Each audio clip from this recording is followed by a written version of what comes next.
he muttered, and narrowed his eyes at the computer. He and machines had poor and untrusting relationships.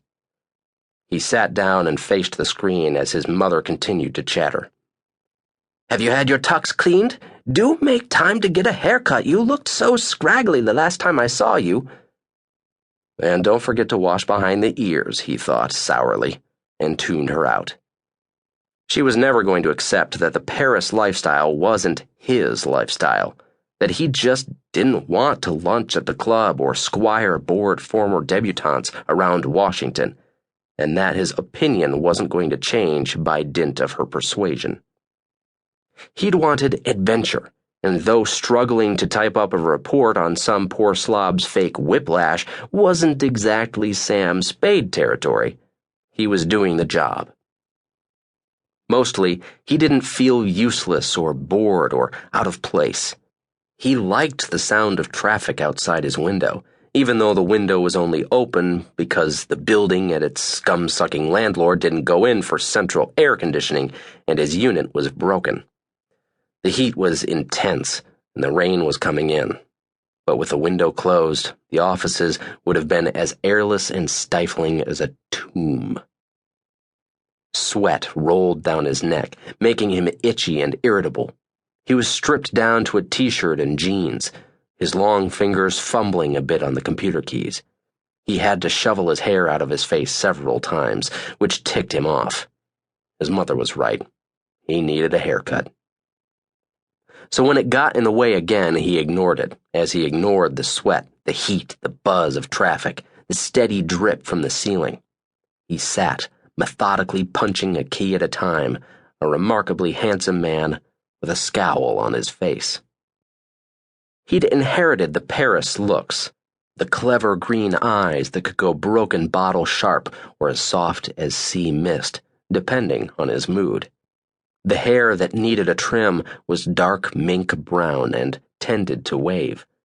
Just now it curled at his neck, over his ears, and was beginning to annoy him.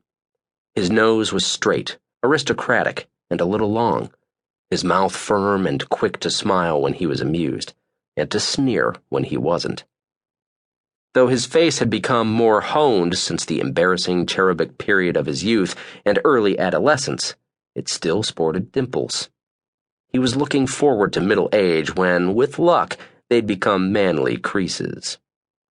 He'd wanted to be rugged, and instead was stuck with the slick, dreamy good looks of a GQ cover, for one of which he'd posed in his middle 20s, under protest and great family pressure.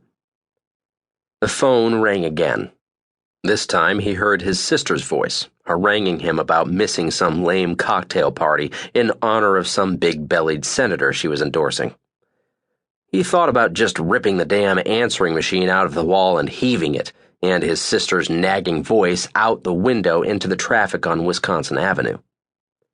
Then the rain that was only adding to the miserably thick heat began to drip on the top of his head. The computer blinked off, for no reason he could see other than sheer nastiness, and the coffee he'd forgotten he was heating boiled over with a spiteful hiss. He leaped up, burned his hand on the pot. He swore viciously as the pot smashed, shattering glass and spewing hot coffee in all directions. He ripped open a drawer, grabbed for a stack of napkins, and sliced his thumb with the lethal edge of his former, and now thoroughly damned to perdition, secretary's nail file. When the woman walked in, he was still cursing and bleeding and had just tripped over the philodendron set in the middle of the floor and didn't even look up. It was hardly a wonder she simply stood there, damp from the rain, her face pale as death, and her eyes wide with shock. "Excuse me." Her voice sounded rusty, as if she hadn't used it in days. "I might have the wrong office." She inched backward, and those big, wide brown eyes shifted to the name printed on the door.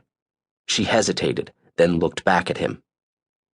"Are you Mr. Parris?" There was a moment, one blinding moment, when he couldn't seem to speak.